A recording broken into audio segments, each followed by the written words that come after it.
Welcome back to the PT Graduate Podcast. And today my guest is Mr. Neill Share. Welcome, Neill. Hey, Reg, how are you, mate? Thank you for having me. Yeah, no, that's good to have you here. I tell you, it's you've been on my list for a long time, and I know circumstances have prevented us from sitting here and doing this for lots of different reasons, and we'll probably tap into a couple of those as we chat. But absolutely, it's great to be able to spend a bit of time talking with you this morning and getting the lowdown on your perspective of the industry, what you've done, and a whole bunch of other things. Because I respect you as a professional and as a person, and those are the sorts of people that I like to talk to, because they I guess we share some values perhaps and some perspectives, those sorts of things. Yeah, absolutely. Well, yeah, no, it's just a real honor to be part of the platform, and I've just been I'm a regular listener. I love what you've been up to with this platform, and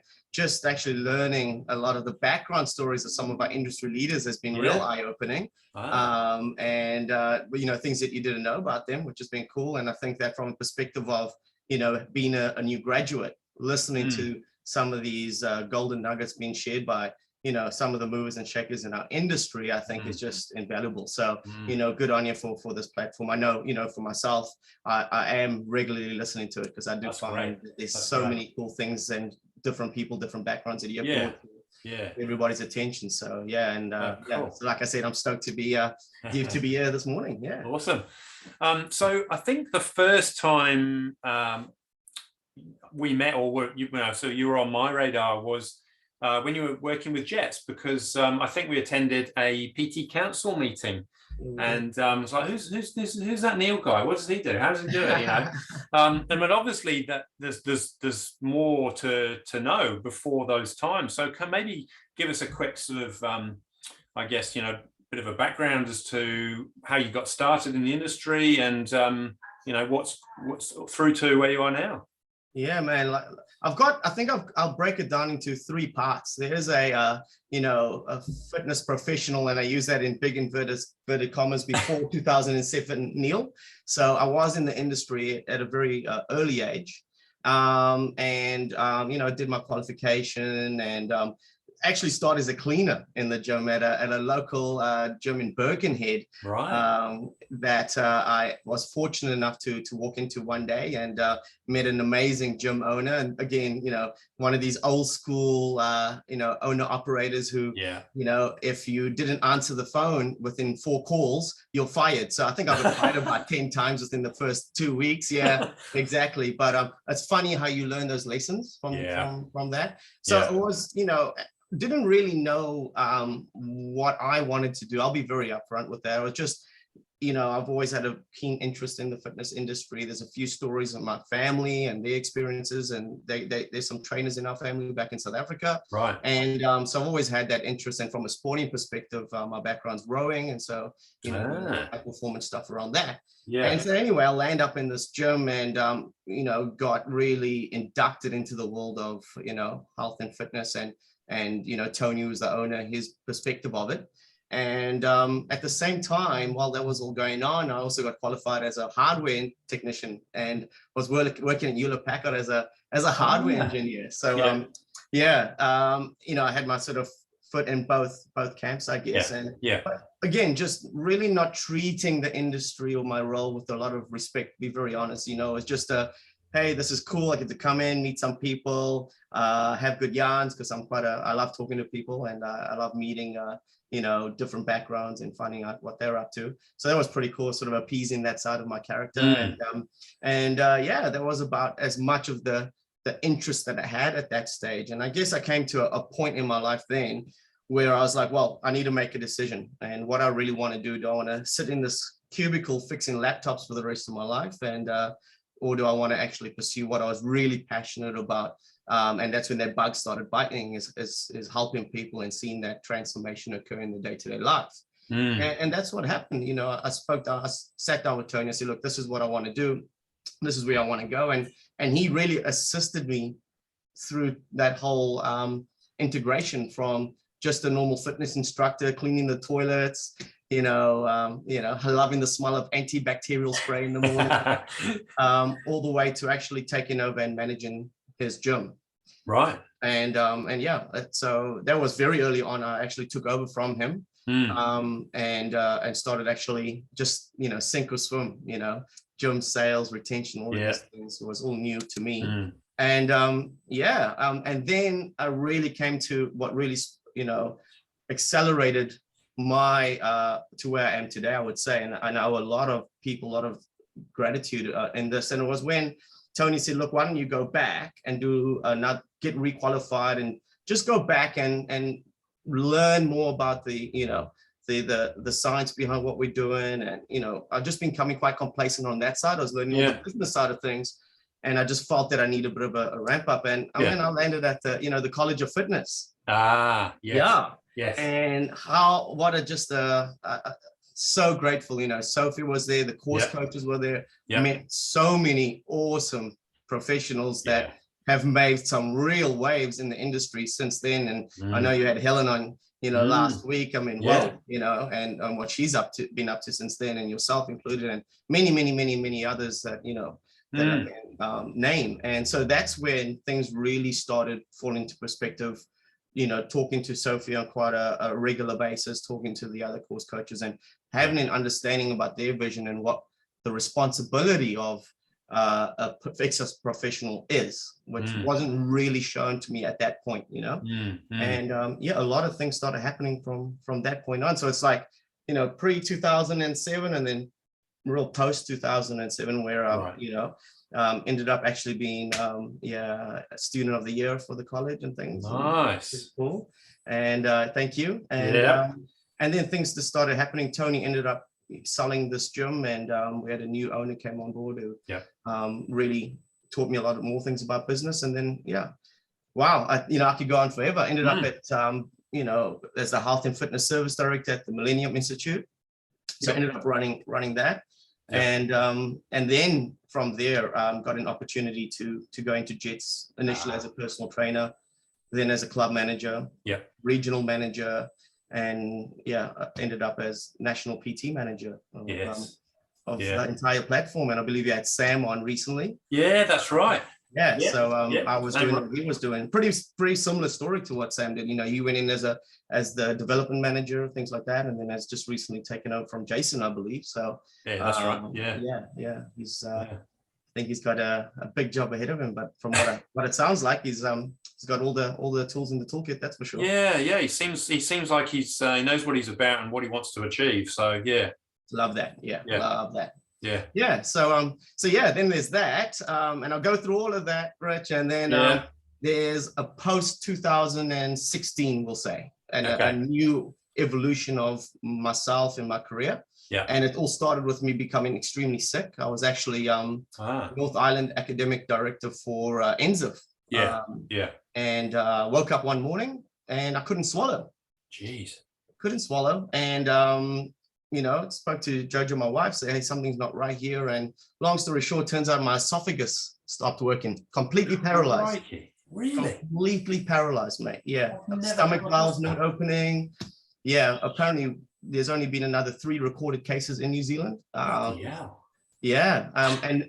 so I'm sitting there after this major invasive surgery, thinking about, lying down, and they're throwing things like, cancer and all kinds of crazy stuff. You start really reevaluating what's important to you when you're in that situation. And for me, if I was going to go out, I was going to go out swinging.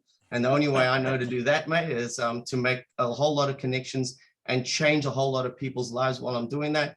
And for me, that was going to be my legacy, right? And, initially I thought, well, prior to that happening, that, the development of young personal trainers was the way to go, and, have a whole lot of foot soldiers out there, representing what we taught them. And then, I came to a point, it's like, well, I also want to get stuck back into the trenches. And so that's after the surgery, I really ran with, small group boutique studios. And that's what I've been doing, for the last, what is it now, 6 years, I guess. That situation sort of unfolded in my life. And it actually raised its head again quite recently, where I got actually not too long before after I seen you at the last run series. I just had a few issues. I had to get another camera down my throat. Ah, But I'm okay. It's all good. It was okay. just something that that they could have fixed, but it's an ongoing thing. So Okay, you got to look yeah. after that. Yeah, you got it. You got to. And it just gives you appreciation of what we do, and really highlights the fact that as much as we call ourselves exercise professionals, what I'm really a term that I've migrated to over the years is this whole preventative care practitioner. I love that, you know, and I think that's what we are. Yeah. We are in preventative care, you know, and the responsibility of somebody who is in that role, who sees himself in that role, is huge. I mean, I'll put myself right next to a freaking brain surgeon or a cardiologist, man, because that's how serious I take our role as preventative care practitioners, shall we call it. Yeah. And in some ways, maybe even more important than those guys, because if we do a good enough job, potentially that people don't even have to see those people. Absolutely, that's exactly that would right. be the ultimate, right? Then the insurance isn't having to kick in, then your downtime isn't, recuperation, rehabilitation. We're stopping we're the ambulance at the top of the cliff rather than at the bottom of the cliff. Absolutely, Rich. And I think it's such a profound space to really, from your own personal perspective as a trainer, if you think about that statement for a second, as the ambulance on the top of the hill, as the people that are preventing this from happening. So if you go pre-2007 Neill's mindset, where I'm just rocking in, having a yarn, and not really taking it too seriously, to now, when I get out of bed in the morning, I get out of bed with a mission, and I'm very in the moment when I walk through the doors of the studio that I'm currently at. We'll touch base on that in a second, because I take that responsibility extremely seriously, because I have whoever's engaging with me on that given day, their hands in my life, really do. And so I think that is a mindset that we all need to look at and really, ponder as to what we want to be as exercise professionals, and what effect we do or do not have on those that interact with us. Because, we can sometimes, I think, take it for granted or don't understand that responsibility. And I put it to you this way: I bet you there's not a single surgeon that maybe walks through the door, of their surgery on that day who's thinking about other things. They are so in the moment, focusing on that particular surgery, because if they don't, the worst can happen. Now, I know it's a bit of an extreme example, but that's my mindset when I walk through the doors of the studio. Make no mistake about that. Sounds like I know you mentioned this in your message. That sense of purpose sounds like it's really been heightened. It sounds very, very strong in you. Yes, very much so. And that's through my own journey now with some of these. That's why I bring up my challenges around this issue that I've had with the esophagus. And it's really, if I think about the mindset of when I was right in that dark place and through that rehabilitation, how the mindset has to be with somebody else, whether it be just wanting to lose a little bit of weight, or wanting to feel a bit healthier, or to get energized. They're starting from quite a dark place. And so if you're not taking that seriously for them, and they walk through those doors, you really could miss an opportunity to effectively change somebody's life there and bring them out of that dark place. And so, you need to be on all the time. And you need to take it seriously. And that's why, I guess that's where my mindset's at right now, because I've just been there and done that. And in the past, probably haven't really thought about that too much, and finding that purpose and the drive. And I know it's something that you bring out a lot on this platform, is finding that purpose, right? If we touch on that for a second, a good friend of mine and mentor, really, she drives us home so much. And I think, I'm talking about Juanita Warren. She's one of the national directors there for Jets Fitness, and it's all about belief. And belief equals behavior, right? So your belief is casual, your behavior is casual. And eventually, as a PT, there's that 4:30 a.m. alarm clock goes off. It's the middle of winter, and you got to go in and meet your client with a big smile on your face at 5 a.m. And of course, that belief is not strong. We get that snooze button and that message, I can't make it this morning, and then boom. You don't know what that person that's getting up early to meet you at that gym is going through, right? And so you need to have a purpose or a belief that's very powerful, because it will affect your behavior. So you're just ready to rock and roll, and you're already in your uniform. You sleep in your uniform the night before. Let's go! I can't wait. So that's the difference, I guess. I like that. Yeah. The Strong Like a Girl brand, and it was probably even as a hashtag. You know, it's like it was very. One of the things I really love about your approach is that strength in the brand. Like I love branding and marketing particularly, but that whole branding thing and Strong Like a Girl just stood out. The work that you put into that in your place down in Vic Park in Auckland City was phenomenal. It was a special place. It was somewhere that, you know, you'd created that people would just want to be there because it's got such an amazing, it's a great setup, but also the vibe when you get in there, the energy, the technology, the person that was there, you and the team was a really great place to visit. And I every time I went in, I was like, oh, I like this carpet. I might have to change my carpet. And, you know, there was so many things I wanted to steal because it was such a great setup. And that was the beginning of that sort of small space, specialized, you know, very individual attention. It was a great place. Thanks, Rich. That was the first landing platform, really. So, you know, after surgery and, I went and I was actually doing a little bit of consulting work for Anytime Fitness and actually built a great relationship with the franchisee there, Kenny. And during that time, I had this vision of, you know, small group training. I had done my research, what was happening over actually in the UK, and just seeing this huge shift in the landscape in the UK. They were going from 24-hour big box gyms to these real niche, personalized small group training platforms over there. You know? And that really interested me. And the reason why I landed up there, I've got a big passion for boxing. Yeah. And so I was researching these different studios, and they have KO Box over there, which is very similar to what Studio Box I think is setting up, that have set up here in Auckland. And so that really, I haven't seen anything like that before. You know, I just had my big box sort of mindset from coming from, you know, Millennium and Jets, things like that, Anytime. And so, I just, you know, having a little sit down coffee with Kenny one day, and he thought it was really interesting, and what we were talking about was really resonating with him. So we went on this whole journey to actually create the platform. It was actually initially called Studio BPM, and the reason for that we were an outdoor boot camp, and a good friend of ours, Camilla Payne, actually was running Strong Like a Girl in a boot camp format. And so our idea around the heart rate training platform is like, hey, how do we get this heart rate training where it's outdoors? It still gives that personalized experience, like we're seeing like an Orange Theory and all these other guys who were doing it over season. Nothing was being done here. F45 wasn't even here at that stage. So there wasn't any heart rate training facilities. How were they doing it? What was the hardware that we're using? And we worked a lot with iFitness in Australia and the guys over there, and they gave us some awesome directive. And we ended up having this big boot camp trucks, shall we say. We pull out big 75-inch screens that came out. You wore your heart rate monitors, and there you are in the middle of freaking the park, and you got this, you know, this glowing van with your heart rates coming up. But it was crazy, right? Brilliant. And so that's where that Studio BPM sort of grew from, which is, you know, studio, you know, beats per minute. But we already then had this female specific program that was running with this boot camp.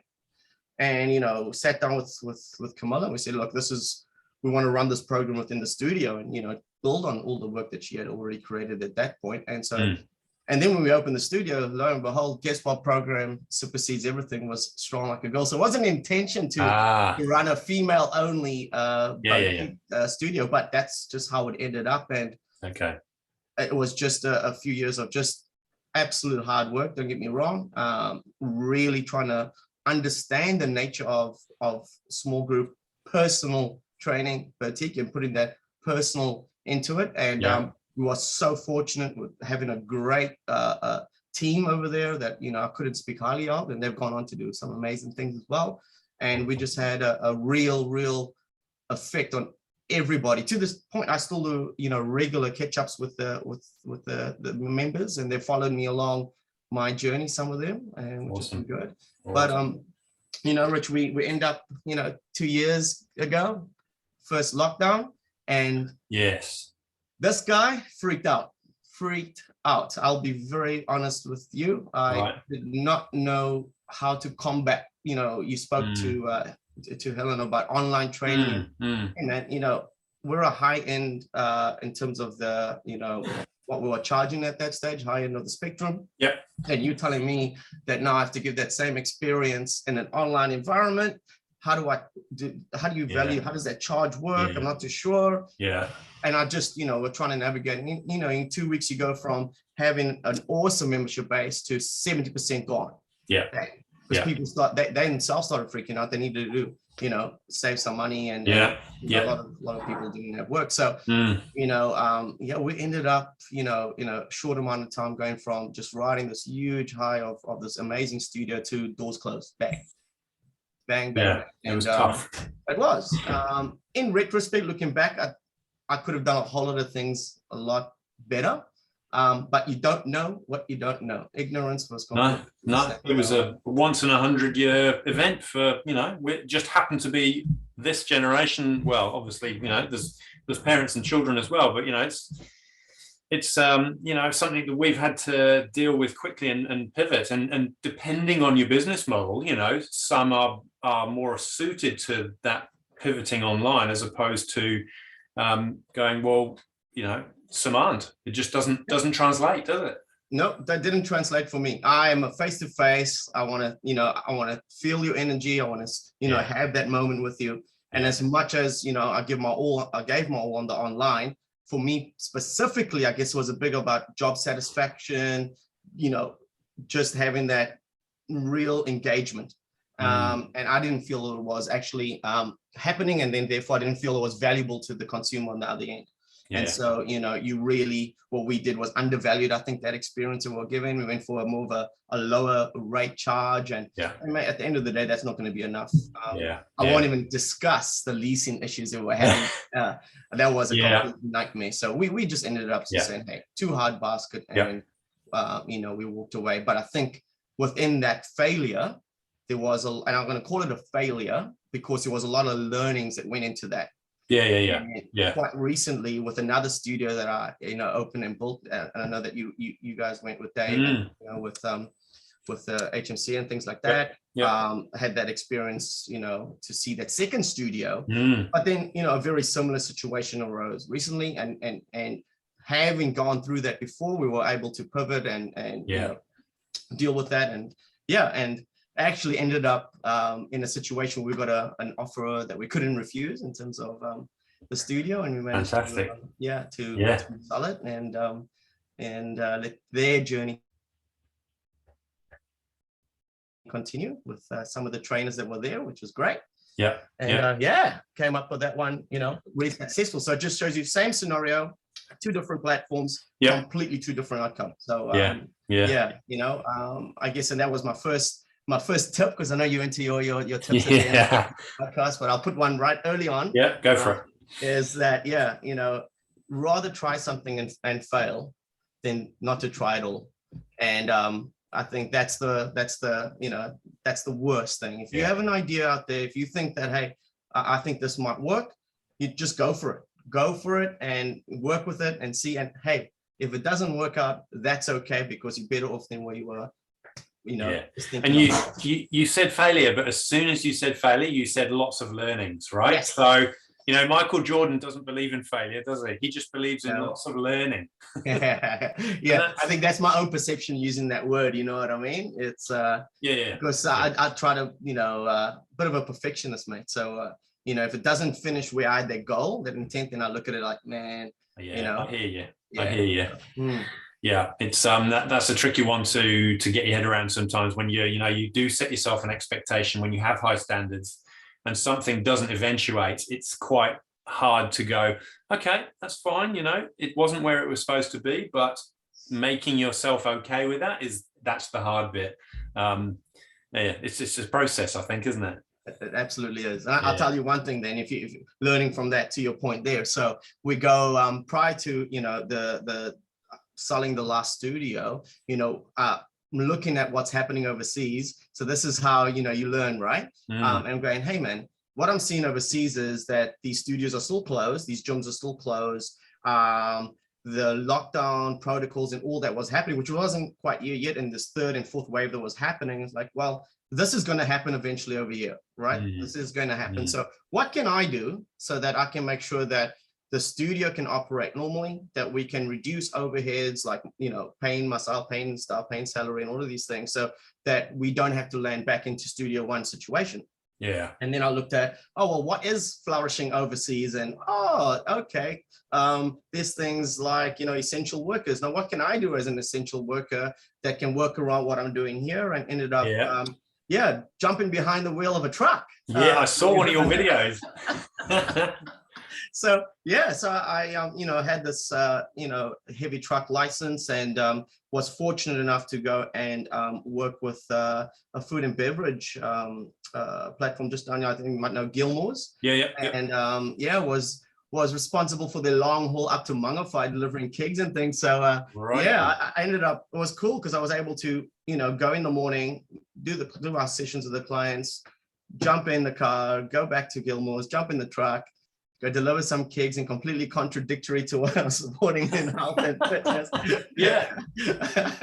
And then come back and go back to the studio. And and that allowed us to, to be able to still successfully operate and just,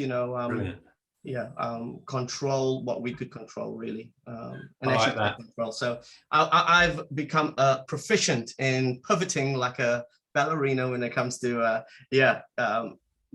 I guess, just countering all this new normal that we're currently going through. And I think you've got to do that, haven't you? You've got to do what needs to be done to make it work for you and your family and your business at the same time. And sometimes you do what you got to do, and it doesn't matter what that looks like. In fact, it's the smart thing to do, because you're probably meeting a whole new network of people that you don't normally see. You've got these new connections, you've got another income stream.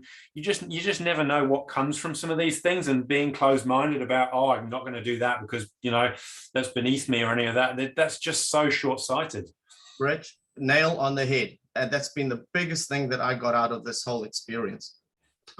When we're in the gym, and that's our happy place, right? And generally we're quite sort of isolated from what else is happening in the real world, because we're in our gym, and everybody that comes in, they're there to have fun, got the the music going, and you don't know what's really happening. And mate, getting in this truck and going to meet these like business owners of pubs and restaurants and all these things, and their staff, and having a real in the trenches look at what was happening out there, really opened my eyes to be even more, I guess, in the moment when dealing with people walking through the studio doors, because there was real issues happening out there, and so not just listening to respond, but actually listening to understand.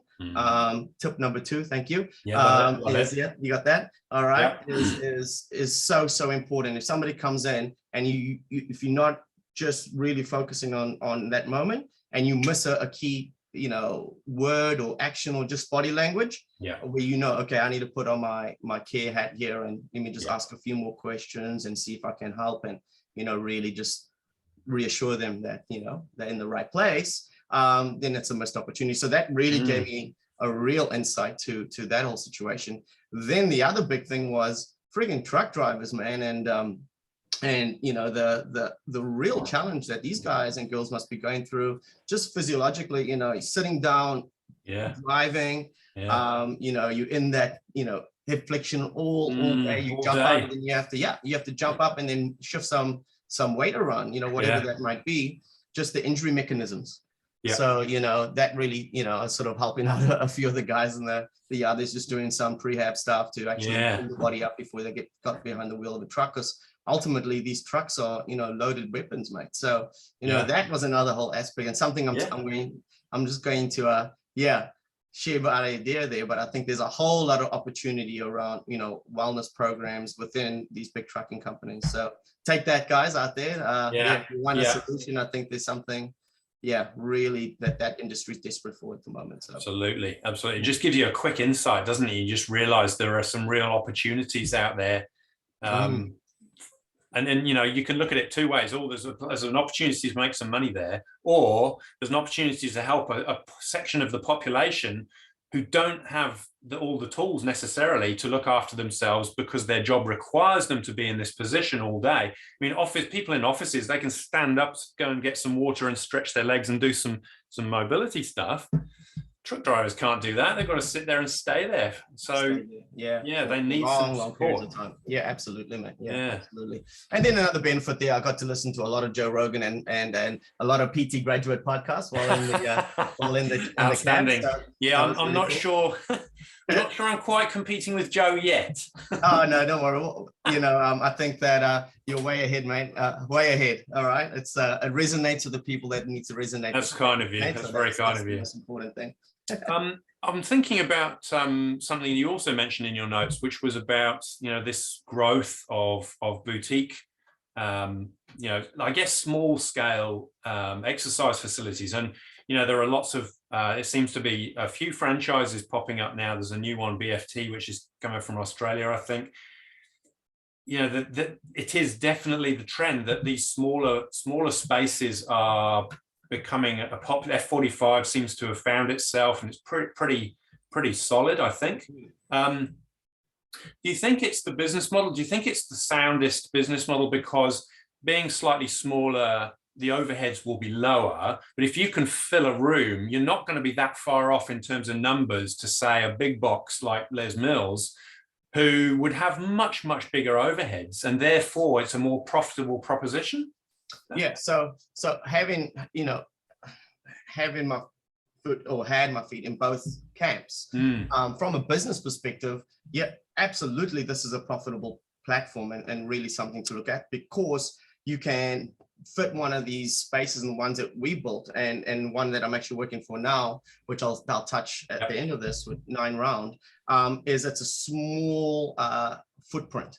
Yeah. So your leases are a lot less than your big box gyms. Yeah.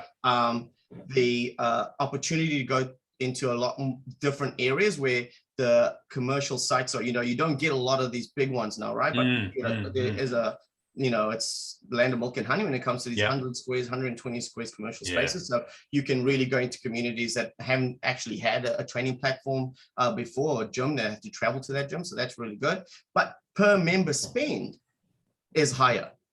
Right, you know, you're averaging anywhere between 49 up to 65, depending on the platform. So you don't need 1,000 members. You know, you can actually run a highly profitable 6-figure business with 100 members, 150 members. So that really, you know, that definitely is an opportunity there. What I wanted to really touch on, Rich, is the opportunity for us as exercise professionals. And so if we just rewind just real quick, something that, you know, when I was working at the local gym in Birkenhead, that I was able to do, which was my apprenticeship, a fitness instructor. There was a company that was going to pay me an hourly rate, and I can come in and learn the craft of my trade, and learn from the personal trainers who are there, from the owners and stuff, in a very safe environment. No stress about rent or anything like that. And I mean this quite nice, you know, with most respect. But when we saw the 24-hour concept come in, and their overheads were, you know, these gyms, you don't have an overhead to pay for those fitness instructors. You know, you got your manager there. Your manager wears multiple hats, and then a PT team. So we saw the disappearance of, I guess, of that apprenticeship role. And yes, you still had the YMCA and Les Mills and things, but you know, not as many as it was, because it wasn't non-negotiable. As fitness instructor, that was the model, right? Okay. So now we come, you know, fast forward. So what we did see, the outcome of that is a whole lot of new graduates going straight into personal training, not understanding, you know, that they are businessmen and businesswomen, not having a business plan, and not treating that whole, you know, situation as a business. And we know what that's happened. You know, Norm touched on it. A few people have touched on it on this platform about the high turnover. You know, and me being at Jets Fitness, I was in the coalface. So I saw that situation happening, and it's actually why I ended up at NZF to investigate as to, hey, what's happening here. I've always had an intent on where I was going in my career, because, you know, just to learn and to see how I could help and all these bits and pieces. So, but now, you know, and then I had a chat with a company by the name of ClassPass. It's a ClassPass from overseas as well. They came in just before the pandemic. and they were there to show around, you know, to have this opportunity to go and attend all these boutique studios and things, right? Yep. And so when I spoke to them, they were telling me like, hey, Neill, there's a big wave coming of boutique. This is what their research states in Australasia was already happening in Australia. And then boom, pandemic hit. Yeah. And now here we are now. Mm. The point I'm getting to with that is this wave that's coming, your Orange Theories, your F45s, your BFTs, you know, your 9-round, all these, and there's a lot more coming. You haven't seen nothing yet. We're just starting. We've just started. And what this is going to mean for us as exercise professionals, as new graduates, we now have platforms that we can go, get paid to play, and basically have, you know, cut your teeth on the floor without having a pending rental situation or PT or having to run your own business. You can just immerse yourself into, you know, developing your communication, how to own and rock a floor, how to really diversify your communication over multiple personalities and people at any given time. And you're going to, you know, potentially come out really battle hardened, ready to actually step into that personal training mode if that's what you want to choose with your career. Yeah. And I think it's such an exciting opportunity. This hasn't been here for the last 10, 12 years, I would say, because that 24-hour, you know, sort of wave that hit New Zealand just done away with, you know, with that apprenticeship model or the fitness instructor. So that is what really excites me, and I cannot wait to actually jump back into it. And, you know, it's with that in mind is why I actually, you know, recently joined the 9-round team in Albany.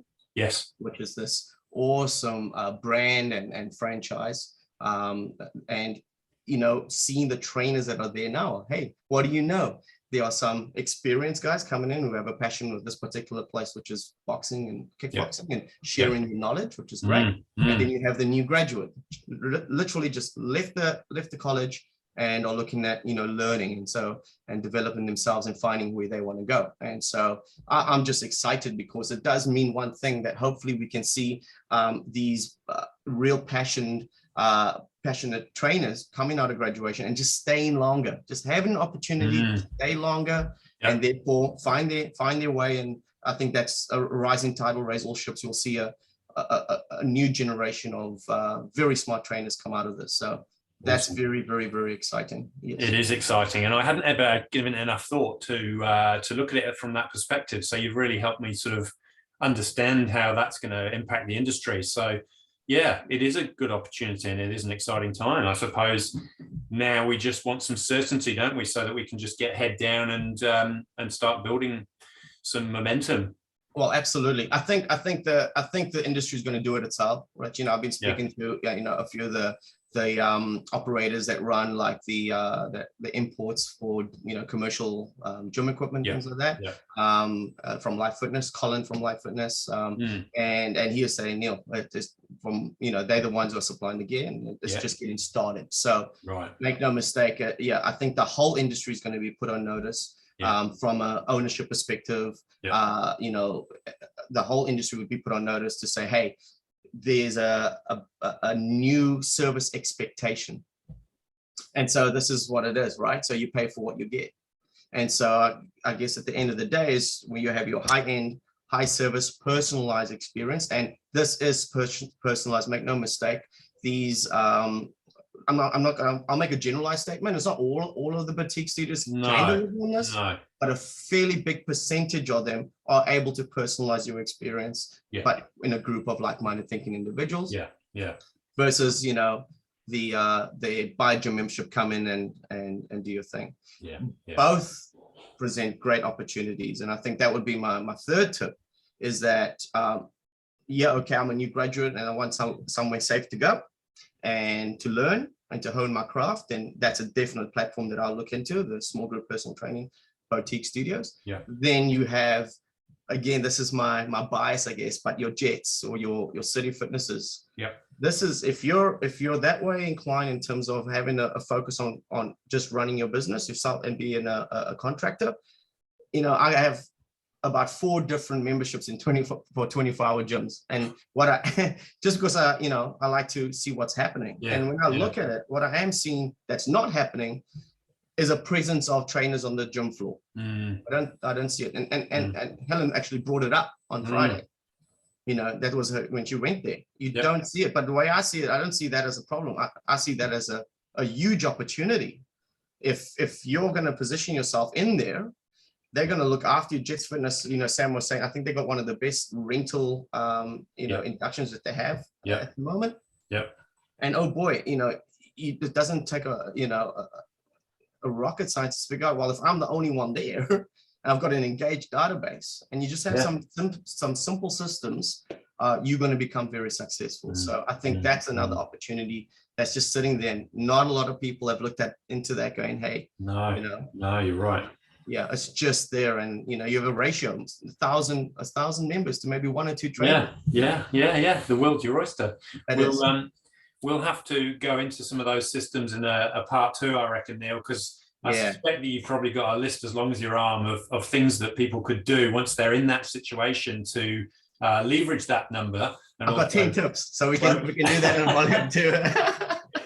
grow their business as well. So exciting times. And it's interesting when you kind of go through that description how the landscape is shifting quite quickly.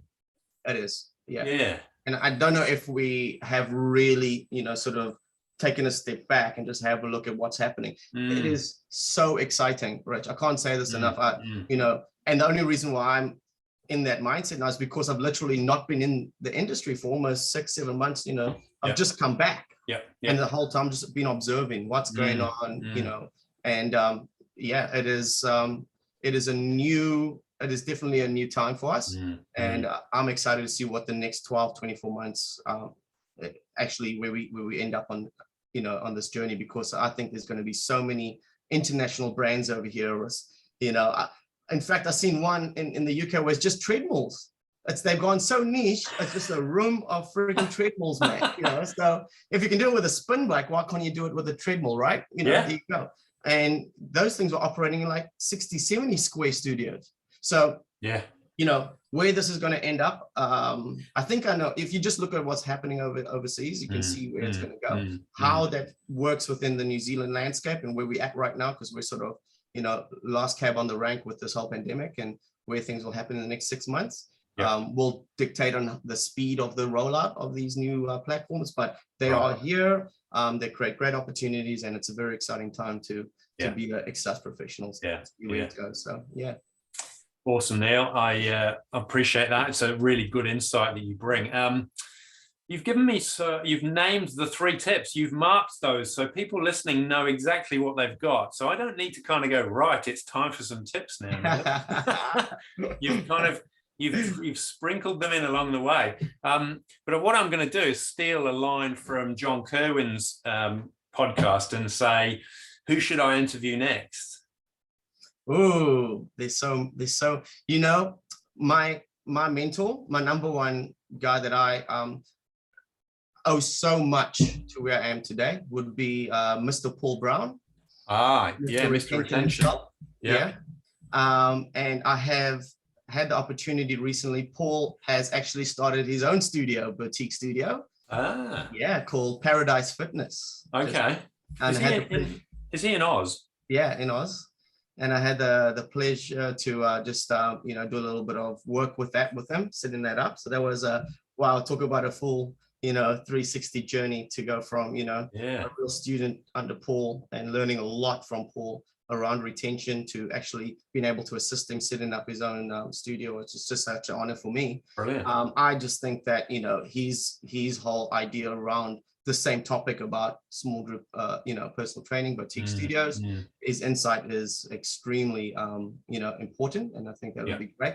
But more importantly, his background about gym retention and actual client retention, there's nobody better. So that's who I would advise that definitely get on to Paul. Brilliant. Thank you. I will. I'll look him up, and if I can't find him, I'll be back to you for an intro. I'll sort it, mate. Yeah, no problem. Yeah, be my pleasure, mate. Hey, it's been a pleasure talking today, Neill. I really enjoyed that, and getting your insights and gems on the industry, and your openness and your vulnerability of what stuff you've been through and how it's shaped you in your career. And I think there'll be some real value for people listening. So thank you. I hope so, Rich. Sorry, I tend to waft on a lot. It's so much that I've gone through, but yeah, hopefully we do another one, and Yeah. we'll get down a little bit more to the nitty gritty and get some of those top 10 Nice. tips that I had written down right over here. But it's cool. We are running out of time. Just don't lose that, right? And then therefore, we've whetted people's appetites. They're just going to be banging on my door going, quick, get Neill on for those top 10 tips. Cool, man. Yeah, I would love to do that, man. Thank you. Okay. Awesome. All right. Take care and see you soon. Thanks, Rich. Take care.